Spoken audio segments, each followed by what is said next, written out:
अपने देश के प्रधानमंत्री जो वर्तमान में हैं उनको देखते हैं तो 2014 के पहले उनकी एक बड़ी मजबूती दिखी। उन्होंने कहा था, उनका चर्चित व्याख्यान है जो करोड़ों करोड़ लोगों ने बार बार देखा है, आज भी देख रहे हैं। वो कह रहे थे कि गुलाबी रंग देख करके तुम्हारा कलेजा जलता है कि नहीं, मेरा तो जलता है।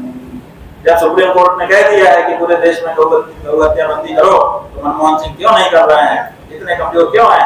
प्रधानमंत्री के पद पर आ गया तो गौ हत्या बंद हो जाएगी।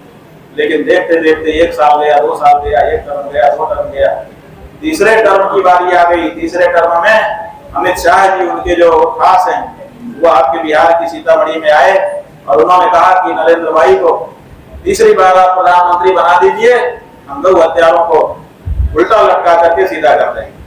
1.5 साल उस बात को भी बीत गया, आज तक एक गौ हत्यारा उल्टा लटका करके सीधा किया गया हो और आपके पास कोई समाचार हो तो हमको बता दीजिए। ऐसे में हमको स्पष्ट हो गया, जिनको हम मजबूत समझते थे वो केवल दिखावे के मजबूत थे, अंदर से गौ माता के लिए वो भाव उनके नहीं थे जो हम उनमें चाहते थे। संतों को राजनीति अगर नहीं करनी चाहिए तो सबसे पहले आप उनका मताधिकार समाप्त करो। मताधिकार उनको आपने दे रखा है, और जिसको मताधिकार है, मत देने वाला राजनीति नहीं करता तो क्या करता है? एक बात। दूसरे, आपका साधु संत राजनीति में आए, चुनाव लड़े, संसद में जाए, विधानसभा में जाए, मुख्यमंत्री बने, आप कभी प्रश्न नहीं उठाते हो कि अरुण महंत भी बना रहे साथ साथ, तब आप ये प्रश्न नहीं उठाते हो कि साधु संत को राजनीति में आना चाहिए कि नहीं आना चाहिए।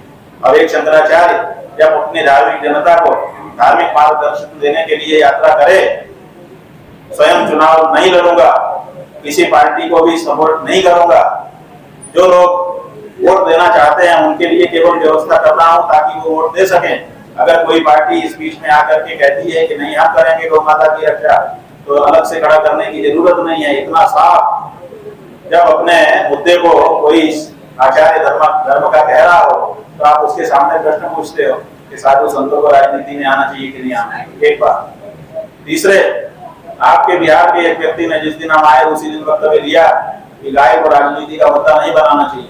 हमने कहा बिल्कुल बहुत सुंदर बात कह रहे हो, राजनीति का मुद्दा गाय नहीं बननी चाहिए, लेकिन ऊचड़ थानों को लाइसेंस तो राजनीति ने दिया है, ऊचड़ थानों को सब्सिडी तो राजनीति ने दिया है, जो ट्रक जाते हैं उनको संरक्षण तो राजनीति देती है।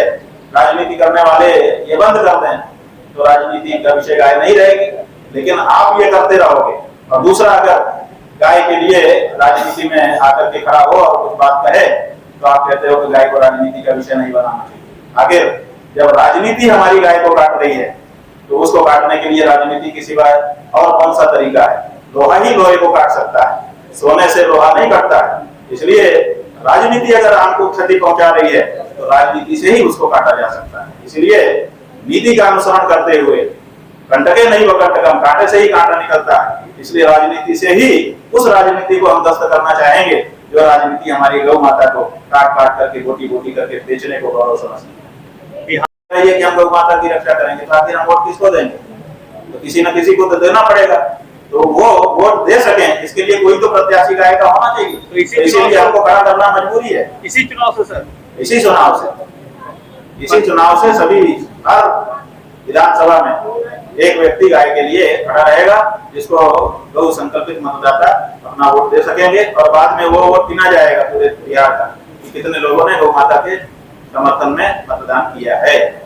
आगे की जो राजनीति है देश की यहीं से तय होना शुरू होगी, और धीरे धीरे, अभी तो हमारे पास इतना संसाधन नहीं है कि एक ही दिन में हम पूरे बिहार को बता दें, जन जन तक पहुंच जाए, लेकिन धीरे धीरे ये बात जैसे जैसे जाएगी ना, आप देख लेना, एक दिन यही गाय के लोग इस देश की सत्ता में बैठेंगे और गौ माता की भी रक्षा करेंगे, और भारत की जितनी भी भारतीय लोगों की भावना की समस्याएं हैं, उनकी जो पीड़ा है उसको भी यही दूर करें। जब राजनीति आकर के उसके ऊपर आक्रमण कर रही है तो राजनीतिक रूप से ही उसका जवाब दिया जाएगा। जिस भाषा में आप हमसे पूछोगे, अगर वो भाषा हम जानते होंगे तो उसी भाषा में तो आप हमको जवाब देना चाहिए।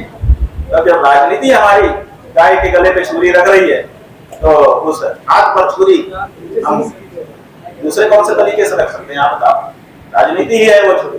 और हमको भारत के संविधान ने यही अधिकार दिया है कि आप अपने मुद्दे पर वोट करो। हमारा मुद्दा गाय है, हम अपने गाय के मुद्दे पर वोट कर रहे हैं, इसमें दिक्कत क्या है?